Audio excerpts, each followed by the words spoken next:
Assalamualaikum warahmatullahi wabarakatuh. Selamat siang, Kak Resa dan juga Kak Prama.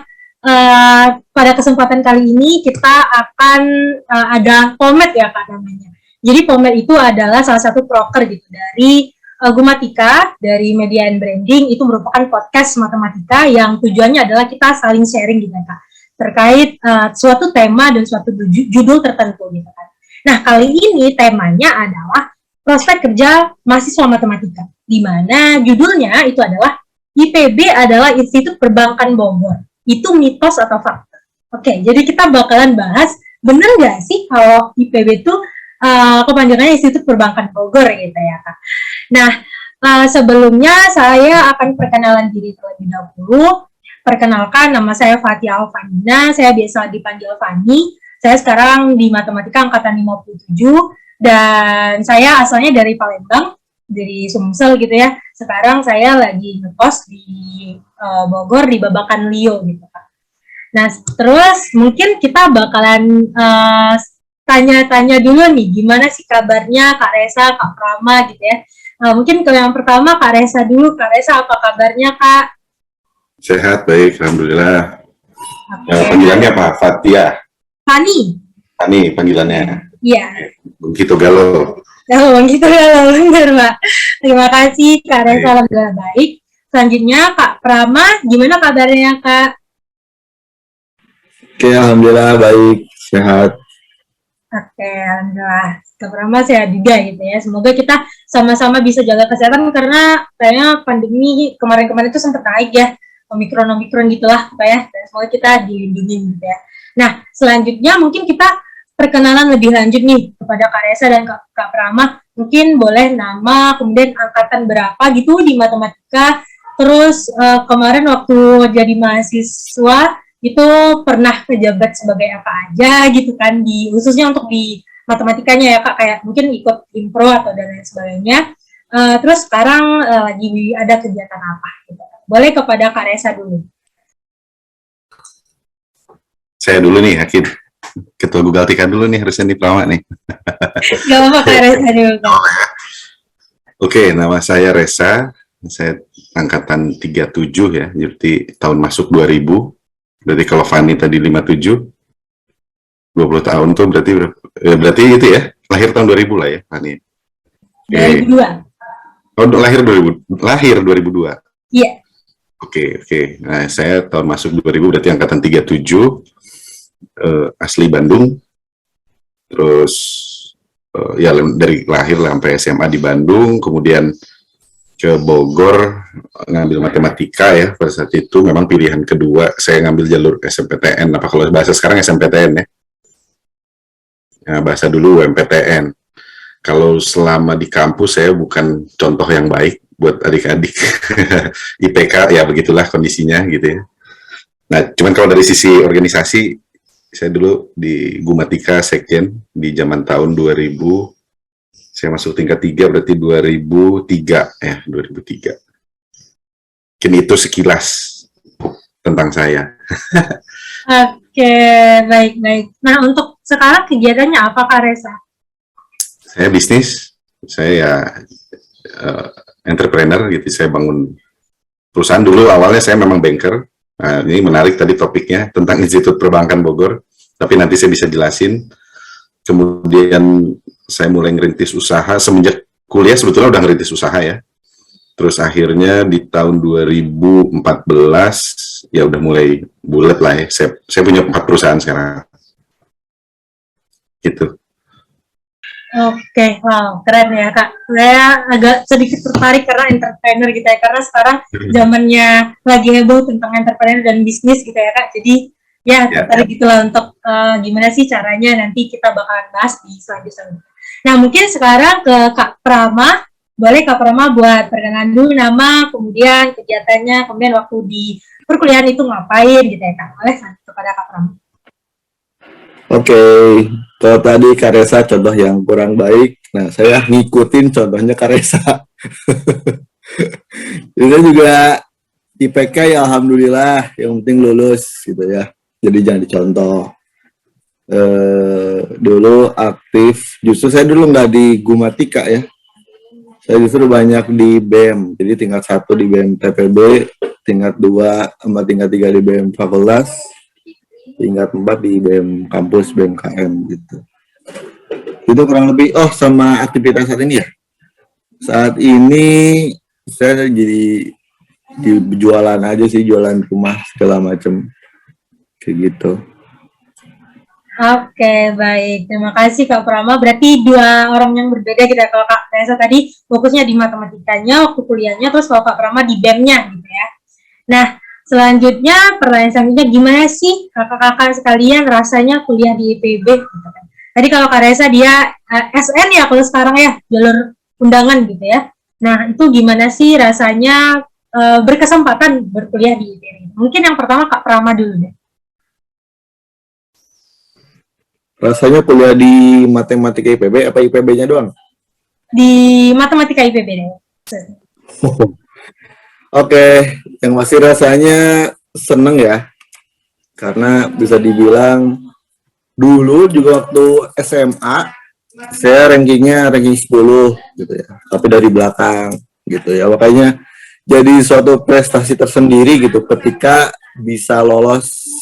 Kalau zaman saya dulu namanya SNMPTN yang sama, tes tulis gitu. Jadi ada kebanggaan tersendiri karena kan dulu jatahnya cuma 17 orang kalau nggak salah yang bisa masuk ke IPB, matematika IPB gitu ya. Ya bangga lah gitu ya bisa masuk kayak gitu, karena ya dari sekian ribu orang yang pengen masuk matematika IPB, ya alhamdulillah saya masuk gitu. Dengan notabene modal akademik yang dulu punya kurang gitu ya, kelas 1, kelas 2, kelas 3 SMA-nya. Ya, alhamdulillah sih bisa masuk ke matematika IPB. Jadi seneng banget, terus lingkungannya di sana juga menyenangkan gitu ya. Ada teman-teman sekelasnya, adik kelas kakak kelasnya, dan alumni-alumni juga ya mantep-mantep lah gitu. Jadi overall happy sih, gitu Fani. Oke, jadi overall happy dan jadi bisa ngebentuk Kak Prama yang sekarang gitu ya, itu menempah diri juga di IPB-nya gitu, khususnya di Departemen Matematika. Nah, selanjutnya ke Kak Resa, gimana sih Kak rasanya kuliah di IPB, khususnya di Departemen Matematika? Oke, kalau secara inti sebetulnya perasaan ya pasti senang lah ya, happy. Nah, cuman pertanyaannya apa yang bikin happy kan gitu kan? Nah, karena pasti dimanapun ada plus minus. Nah, kalau IPB ini unik. Uniknya adalah waktu dulu, nggak tahu nih sekarang, jalurnya yang berprestasi dengan jalur yang SNMPTN yang diperebutkan itu komposisinya kan 85% dengan 15%, di mana yang 85% adalah jalur orang berprestasi, 15% adalah yang jalur yang diperebutkan itu kan, yang SNMPTN. Saya kebetulan jalur SNMPTN, artinya saya adalah orang yang bukan orang pintar tuh artinya. Kalau berprestasi masuk jalur orang prestasi, bener nggak Pram? Jadi jalurnya jalur orang beruntung. Nah, kalau saya masuk jalur orang beruntung, masuk ke matematika, ya berarti kan di kelas saya waktu itu adalah orang-orang ranking semua gitu ya, waktu SMA ya. Nah, di situ yang saya rasakan betul di IPB itu adalah bagaimana kita beradaptasi dengan teman-teman daerah seluruh Indonesia. Karena unik nih, kalau SMA kan homogen ya, misalkan saya SMA dari Bandung gitu ya, ya homogen, kebanyakan orang Bandung, orang Sunda. Begitu IPB ini multikultur gitu ya. Jadi ini suasana lingkungan yang tidak mudah untuk beradaptasi untuk semua orang, bukan hanya untuk saya. Nah, di situ saya paham bagaimana ya indahnya kita berheterogen gitu. Nah, itu satu. Kedua yang bikin senang, yang bikin bahagia gitu ya, kalau di IPB itu lingkungan.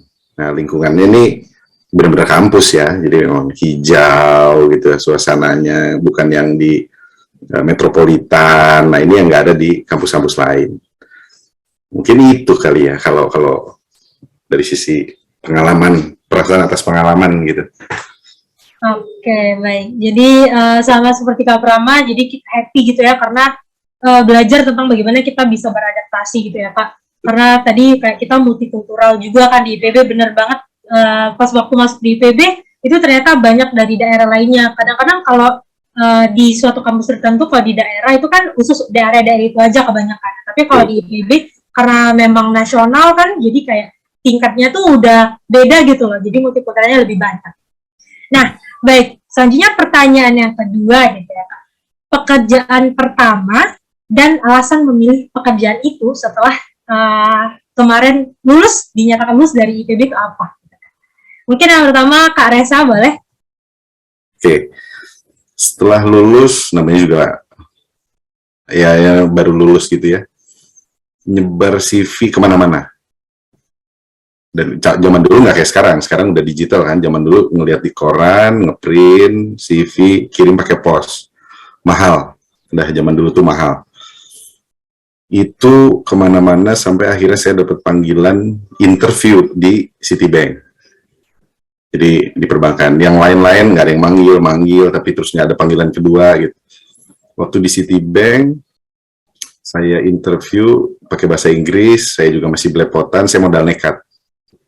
Saya interview, rupanya malah jebol. Jadi kalau pertanyaannya tadi adalah yang pertama apa, jawabannya Citibank. Karena apa? Bukan karena keinginan, bukan karena direncanakan. Karena dari sekian puluh, mungkin sekian ratus CV yang dikirim, ya yang manggil dan akhirnya jalan mulus ya Citibank. Gitu.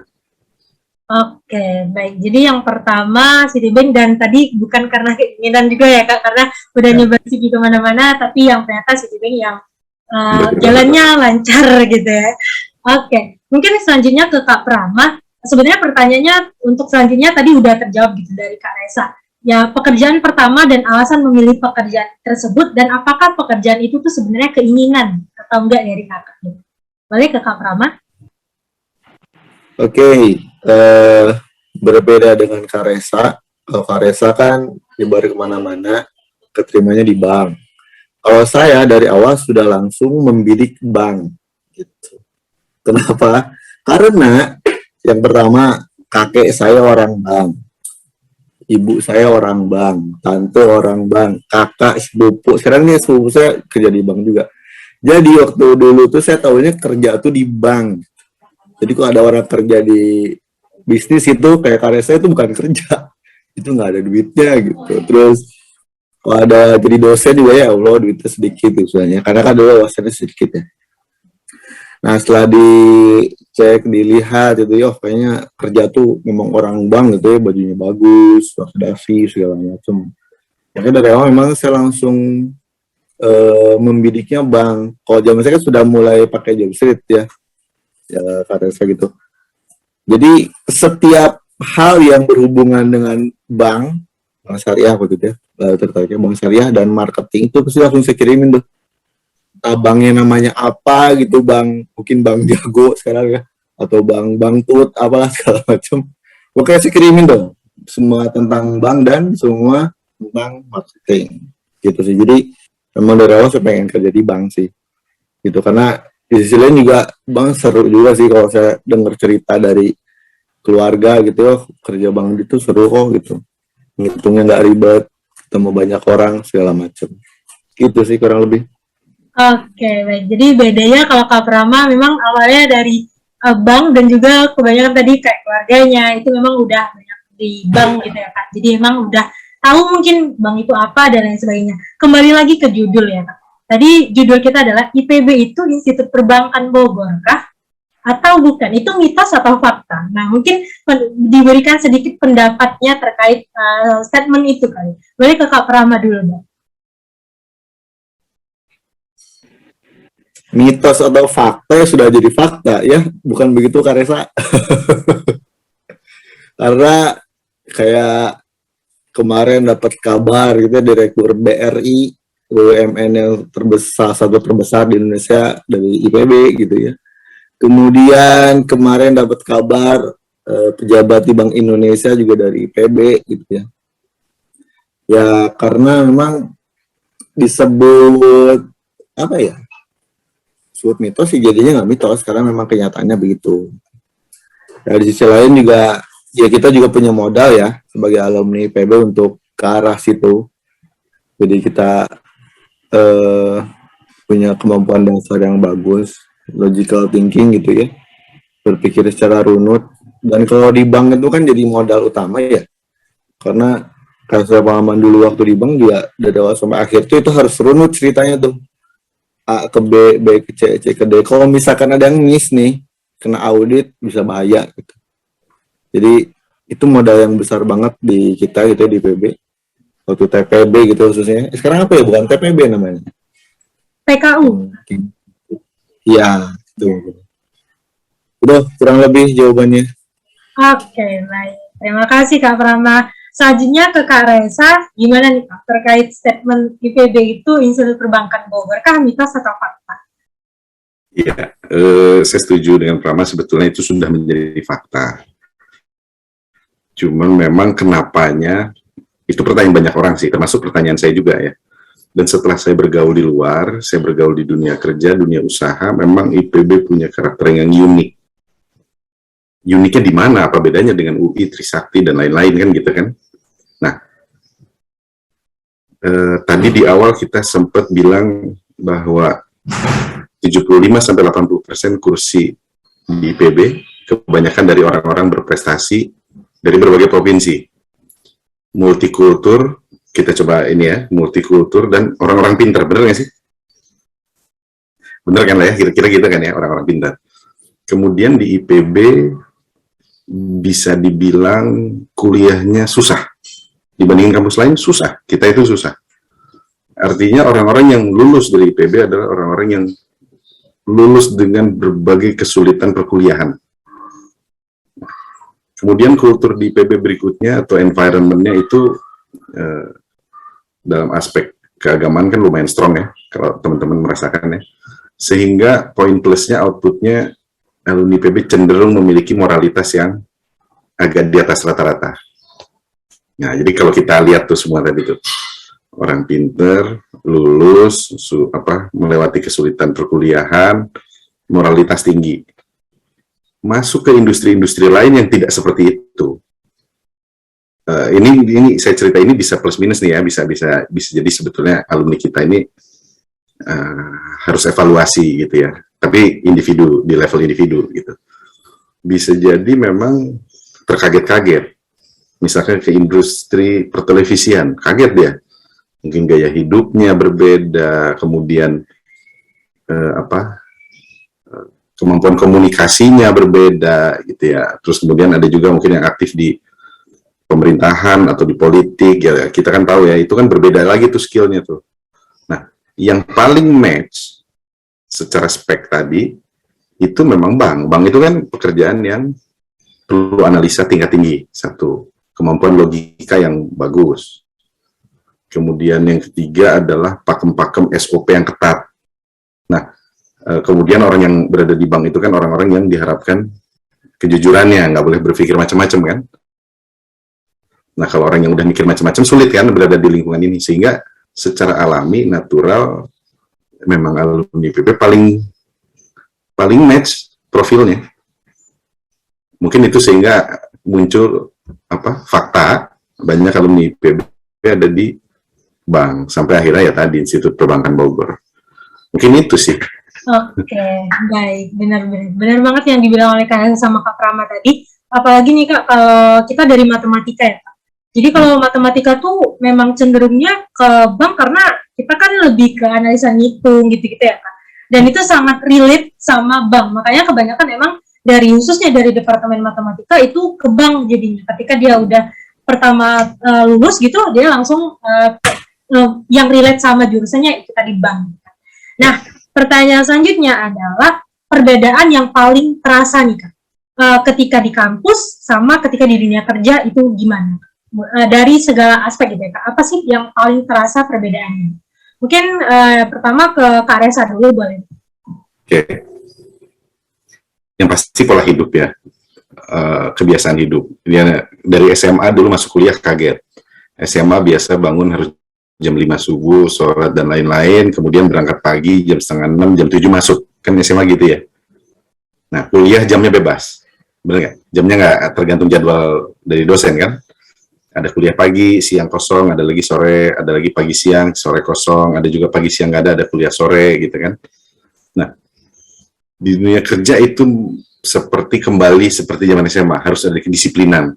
Dari pagi lagi gitu ya, rutinitas dihadapi lagi. Itu pertama, perubahan di dunia kerja. Yang kedua ya tadi, di IPB itu kan terasa suasananya kan hijau, asri, apa ya, profil teman-teman berprestasi lah. Gimana sih teman-teman berprestasi ini kan tenang, kalem, slow gitu ya.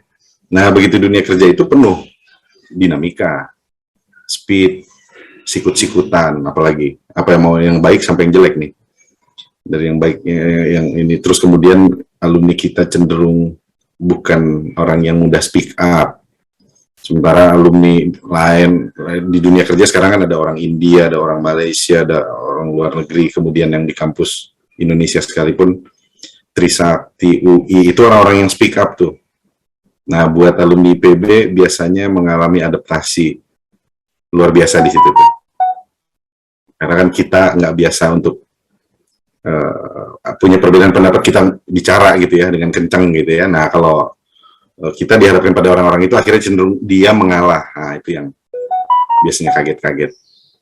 Kayaknya sih itu. Nah, mungkin ini Prama ada cerita lain tuh di gimana Bu Kopin? Oke, gitu ya. Jadi kalau Kak Reza tadi perbedaannya mencoloknya mungkin di perbedaan pendapat gitu tadi ya. Nah, selanjutnya untuk ke Kak Prama gimana nih Kak? Apa sih yang paling kerasa gitu perbedaan di kampus sama ketika udah selesai nih, lulus dari kampus gitu? Sorry bentar ya, anak saya lagi nangis soalnya. Kedengeran suaranya? Kedengeran? Oke. Yang pasti yang paling terasa adalah kalau dulu waktu mahasiswa, kalau salah nggak digebukin. Mahasiswa wajar lah salah. Walaupun ada aja sih yang gebukin mahasiswa. Cuman maksud saya adalah ketika dunia kampus atau perkuliahan itu jadi sarana belajar banget sih gitu. Jadi ada dalam tanda kutip permakluman gitu ya. Oh wajar lah mahasiswa gitu, masih belajar. Tapi ketika kita sudah terjun ke dunia kerja yang nggak ada istilah kayak gitu. Istilahnya kalau mau sekalian beneran diapain beneran. Sekalinya jadi proses apalah segala macam. Jadi makanya kuliah itu sarana yang bagus banget untuk belajar sih. Terus istilahnya kalau misalkan di kampus itu belum ada sikut-sikutan yang tadi kata Kak Reza, bener sih berasa banget. Ada memang yang mulai begitu, cuman ketika udah kerja lebih parah. Jadi kalau misalkan teman-teman yang di organisasi gitu ya, digumatikan, tadi BEM segala macam, ada istilah nih, dia mah gak kerja ya, cuman gua doang yang kerja nih gitu. Di dunia kerja pun begitu gitu. Jadi bahkan kalau di dunia kerja mah udah jelas digaji ya, memang harusnya kerja gitu. Kalau waktu di kampus kuliah gitu, dalam tanda kutip kalau dibilang wajar enggak juga sih, tapi lebih ke ya oke lah gitu. Tapi kalau udah kerja kan ya Allah, lu udah dibayar, udah digaji, masih nggak kerja kan parah banget. Gitu sih. Jadi lebih ke udah beneran real kehidupan yang sebenarnya gitu ya kalau di dunia kerja. Kalau misalkan di dunia kampus ya sarana belajar lah istilahnya gitu. Gitu sih kurang lebih. Oke, baik. Jadi kalau udah kita lulus tuh mental kita ya Kak, kayak oh ini loh ternyata dunia yang aslinya gitu ya. Kalau kita di kampus kan masih kita tahap belajar gitu ya, jadi belum terlalu ini banget. Tapi kalau udah lulus tuh kayak oh gitu ternyata hidup tuh gitu ya kan. Nah selanjutnya pertanyaannya, menurut pengalaman dari kakak-kakak sekalian, apakah ada mahasiswa matematika yang bekerja di luar dari jurusan matematika itu sendiri? Nah gitu. Mungkin yang pertama ke Kak Prama deh. Yang di luar jurusan matematik ya? Iya. Wirausaha masuk matematik ya sih? Nah, Kak Reza berarti tidak sesuai. Eh, apa ya? Ya aslinya memang terlalu luas ya, matematika ini, jadi dia bisa kemanapun. Jadi kalau misalkan saya ngeliat diri saya sendiri aja ya, sekarang saya jujur lebih senang jualan, istilahnya passionnya ke jualan. Makanya saya dari bank juga di penjualan, kemudian sempat di dunia FMCG juga startup jualan, kemudian sekarang dibilang properti juga jualan. Ya mungkin itu juga salah satu yang tidak termasuk ya, tidak termasuk dengan bidang matematika. Kalau yang lebih ekstrim lagi, teman saya ada yang jadi wartawan, Mbak. Namanya adalah salah satu wartawan. Kemarin sempat ramai juga masuk TV gitu. Jadi macam-macam ya, dan banyak banget. Cuman ya itu mungkin kelebihan kita ya. Punya, kalau tadi kata Kak Resa mah, mentalnya udah siap dimanapun, skillnya sudah oke dimanapun, plus mauan ya mungkin Kak Resa, ya nggak sih? Bener. Lagi PMI itu mauan, disuruh apa mau, disuruh apa mau. Beda ya dengan kampus yang lain yang lebih, kalau tadi kata Kak Resa, speak up gitu ya. Ya gitu, anak IPB mah pada mauan gitu. Sedikit cerita waktu dulu, jadi kemana-mana ya ceritanya, nggak apa ya gitu, jadi kemana-mana. Ya, tapi itulah dia, anak IPB mah mauan, jadi kemana aja akan dihajar aja gitu, Fania. Oke, baik Kak Prama. Nah selanjutnya ke Kak Resa, menurut pengalaman dari Kak Resa, adakah mahasiswa matematika yang bekerja di luar dari bidangnya gitu, di luar dari bidang matematika sendiri? Pernah nggak kamu menemukan?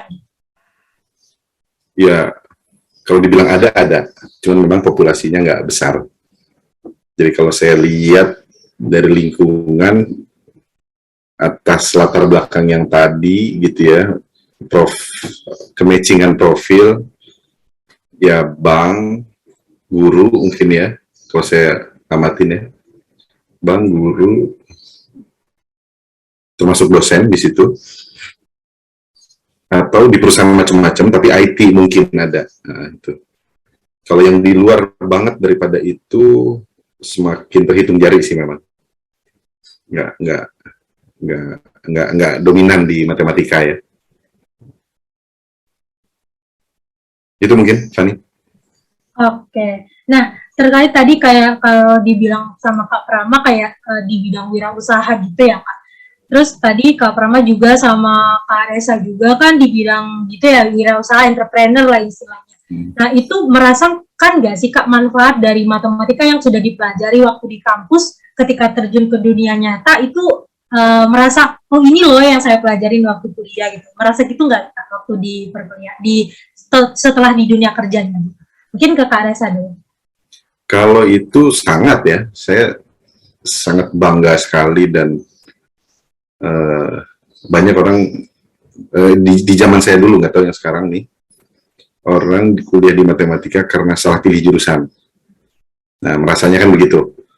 Meskipun mungkin saya salah satunya, tapi saya tidak pernah menyesali. Kenapa? Karena yang saya rasakan gitu ya, logika bisnis saya bisa pegang benar. 1, 2, keuangan saya lumayan saya berani lumayan menguasai lah ya. Saya sangat tajam di situ dalam menganalisa angka, menganalisa tren pasar, ya tadi financial structure engineering gitu ya. Jadi yang terbawa benar-benar logika itu udah bisa dibilang mendekati intuisi lah. Jadi kalau misalkan kita melihat situasi ada fakta begini, kayaknya nggak akan begini nih gitu. Jadi kita secara tidak sadar di dalam otak kita kan bekerja gitu ya, menganalisa. Jadi ya itu mungkin logika, tapi bukan berarti logika di sini pengantar logika matematika ya, tapi secara keseluruhan lah logika kita tuh diasah terus kan dari berbagai mata kuliah, termasuk kemampuan membaca grafik kan. Dalam berbagai hal kan kita di TV suka melihat grafik gitu ya, dijajikan dengan data, dijajikan dengan ya berbagai macam jenis visual ini ya. Di situ kita lebih cepat dan lebih tajam atas situasi, membaca situasi, itu kemudian menyimpulkan. Nah, ketika saya diskusi dengan teman-teman, wah ini gini gitu. Tapi kan data nggak begitu dalam hati saya kan. Nah, ketika saya challenge teman saya, data begini, oh iya ya, jadi sangat terasa bahwa kalau orang yang nggak terlalu strong di situ, lemah dalam menyimpulkan, gitu. Sangat itu tadi. Baik, benar banget ya Pak. Jadi kayak dari, walaupun itu nggak secara tersurat kita menyelesaikan soal begini-begini, tapi secara tersirat apa yang ilmu kita dapatkan itu bisa kita terapkan banget gitu ya di dunia pekerjaan gitu. Mungkin kalau untuk Kak Prama gimana Kak? Apakah dari segi matematikanya itu sangat-sangat berguna gitu untuk di dunia pekerjaan bagi Kak Prama? Oke. Yang saya rasa sih yang tadi Kak Resa bilang ya, logika kita benar terasa sih. Ya sekarang ibaratnya saya di penjualan, sales marketing gitu ya. Di situ memang kita nggak belajar analisa kompleks gitu ya. Kalau misalkan ini dikali ini jadi sekian apalah segala macam, enggak. Cuman dari kuliah itu, ketika kuliah dulu kita kayak ngelihat pola gitu. Ketika kita dapat soal kayak gini, oh berarti polanya bisa digini ini gitu. Nemu permasalahan baru gitu ya. Oh, dulu kan kita dapat soal kayak gini polanya gitu. Oh, mungkin diganti dikit kali ya. Coba dapat. Terus dapat lagi yang lebih agak ribet sedikit dengan basic yang tadi kita punya. Oh, polanya kayak gitu tuh. Oh, berarti kita bikinnya ke arah situ, dapat. Kayak gitu-gitu sih. Jadi misalkan saya di kantor sekarang misalkannya suruh ngitung harga rumah gitu ya. Mana ada dulu analisa aljabar linear gitu harga rumah kan. Cuman ketika dijelasin nih, polanya gini. Oh, berarti cara ngitung harga rumah tuh gitu. Oh, saya dapat. Saya tahu cara untuk ngitungnya. Terus disuruh bikin cash flow. Dulu kan di zaman saya tuh nggak diajarin ya, bikin cash flow. Diajarin di awal nih polanya gini, oh dapet nih. Ya udah nanti dibikin basicnya begitu, terus tinggal dimodif aja sesuai kebutuhan. Jadi pola sih yang kita pelajari banget ketika di kampus dulu ya, ketika di kuliah matematika. Gitu Fani. Oke, baik. Terima kasih Kak Prama, Kak Resa. Jadi kalau untuk di dunia kerja, matematika tuh berkaitan dengan analisisnya, terus bagaimana kita menyimpulkan sesuatu gitu ya, terus bagaimana kita membaca grafik, terus polanya tadi yang disampaikan Kak Prama, dan masih banyak lagi sebenarnya enggak, yang saya bilang tadi enggak secara tersurat gitu dalam kehidupan real kita belajar gini-gini yang kita di matematika, tapi secara tersiratnya dari cara kita berpikirnya itu bisa membantu kita untuk di dunia kerja gitu kan. Nah, selanjutnya saya mau mungkin bertanya, apa saja sih Kak skill dan bakat gitu ya, yang penting untuk dunia kerja nih nantinya. Ketika kami mungkin dari matematika yang sekarang itu lulus, skill apa sih, bakat apa sih yang perlu gitu untuk di dunia kerja. Mungkin pertama ke Kak Prama dulu. Bakat secara umum berarti ya? Iya, skill dan bakat secara umum. Oke. Ini sering disampaikan sama Kak Resa nih dulu kalau ngobrol-ngobrol gitu. Kalian lo Bram ikut organisasi. Kenapa ikut organisasi? Kita bakal banyak hal yang didapatkan ketika kita join organisasi gitu. Saya agak sedikit mengkritisi ya pola pengajaran di Departemen Matematika gitu, karena tidak mengarahkan ke situ banget gitu. Karena saya ngeliat lebih banyak individunya gitu ya.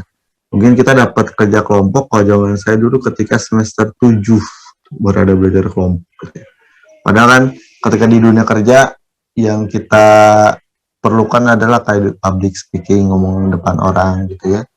Terus nggak ngomong depan orang doang sih, berinteraksi dengan orang, berbagai macam kultur, usia dan segala macam, kan bisa macam-macam ya. Kalau misalnya kita salah, bisa jadi koordinasi yang enak. Terus ya macam-macam lah. Jadi dengan berorganisasi kita akan banyak dapat manfaat. Manajemen waktu juga tuh yang masih terasa banget. Nah, jadi skill di organisasi itu akan terasa banget di dunia kerja gitu, karena itu jadi modal banget. Gitu sih. Baik. Bener banget ya Kak. Jadi sampai sekarang pun orang tuh sering bilang kalau matematika tuh individualis dan ambisius ya Kak. Jadi sampai sekarang pun ya begitu, kayak sendiri-sendiri, lebih ke individu cara ngerjainnya, cara fokusnya mungkin begitu ya Kak. Jadi benar yang dibilang sama Kak Prama, mungkin untuk di organisasi itu bisa membantu kita nih teman-teman buat nanti di dunia kerja. Gimana kalau menurut Kak Resa, gimana nih Kak? Skill dan bakat apa yang perlu untuk di dunia kerja nanti? Oke, dari saya mungkin gini, kita sama-sama coba dudukkan. Skill itu ada dua macam, hard skill, soft skill. Nah, dimanapun itu, kombinasinya akan menghasilkan satu talenta yang berbeda dari yang lain. Nah, kalau hard skill ini apa sih? Kemampuan komputer, programming, berhitung, skill akunting, keuangan, apalagi. Berbagai macam skill lah. Kalau ini saya nggak fokuskan dalam bahasan ini ya, karena ini kan teman-teman punya minat dan lain-lain. Saya mau kursus apa gitu ya. Nah, kemudian yang kedua adalah soft skill. Soft skill ini kan dari mulai kemampuan berinteraksi, ya public speaking itu ya komunikasi kan. Komunikasi itu bisa komunikasi persuasif, memastikan orang paham, komunikasi publik, gitu, bicara di depan umum, gitu ya, kemudian dan lain-lain. Nah, kombinasinya, kan tiap orang beda-beda nih. Seorang Resa, asli orang Bandung, dengan kehidupan saya yang seperti itu, kemudian saya kuliah matematika, kemudian saya pertajam di apa, biasanya itu menghasilkan satu kombinasi yang unik dari yang lain. Kalau sekedar ngitung kalkulus, semua bisa. Anak matematika nggak usah ditanya kan. Kalau sekedar ngomong di depan umum, semua juga bisa mungkin, yang ikut organisasi. Ya termasuk Fanny juga bisa kan. Nah, ada kombinasi-kombinasi yang akan menghasilkan hal unik nih. Nah, si specialty skill inilah yang perlu dipertajam juga, gitu. Karena beda-beda tiap orang. Dan saya nggak bisa dalam kapasitas ini nggak bisa mengkritisi siapapun, nggak ada benar salah soalnya. Nah, inilah yang menjadi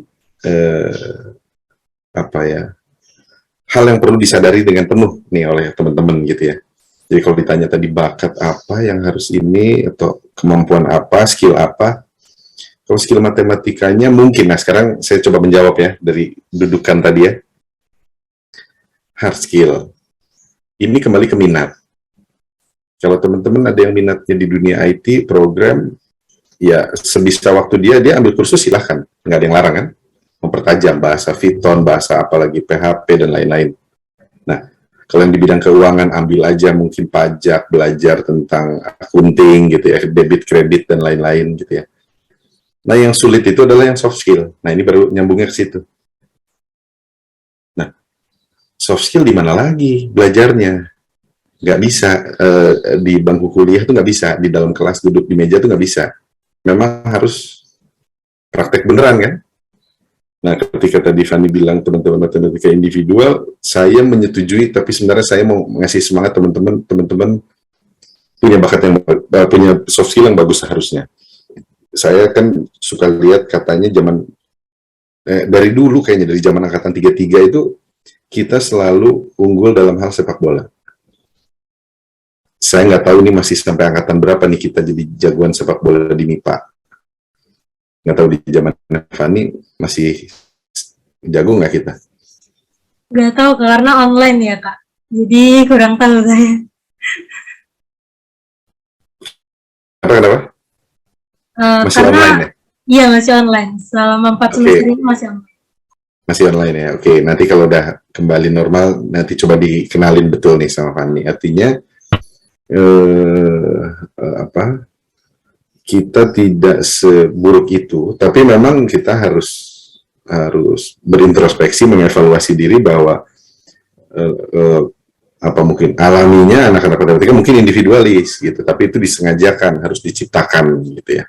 Karena dari sepak bola muncul ada siapa kapten, siapa yang punya jiwa leadership, siapa yang bisa berkomunikasi dengan baik, bagaimana teamwork berjalan gitu kan. Dan saya setuju dengan Rama tadi.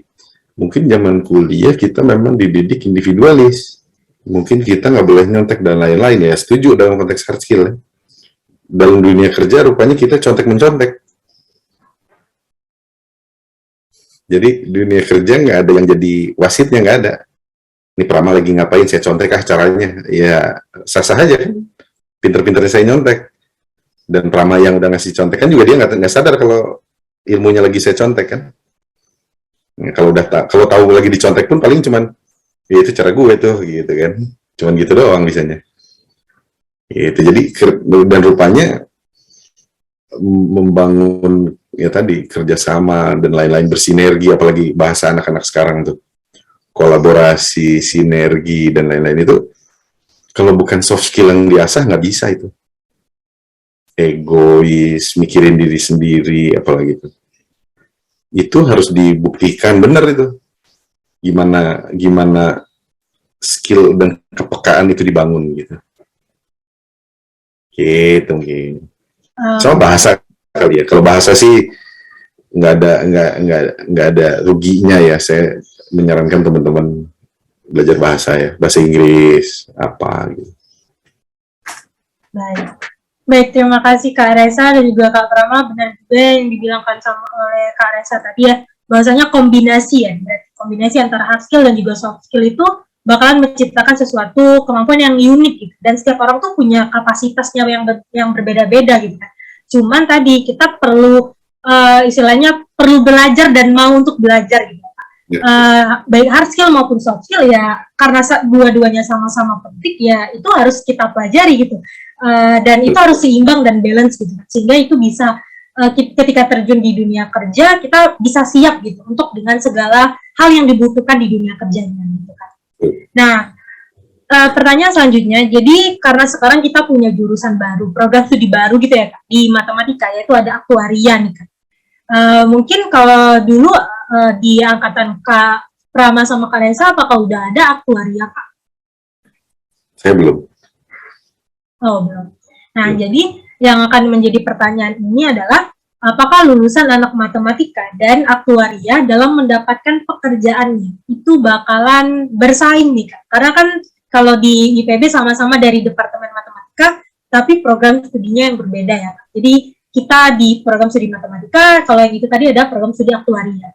Nah, mengingat mayoritas mata kuliah yang diajarkan tuh sebenarnya kurang lebih sama gitu. Nah, jadi untuk nanti di dunia pekerjaan, apakah nantinya akan jadi malah bersaing gitu? Mungkin begitu pertanyaan. Mungkin yang pertama boleh langsung ke Kak Prama dulu.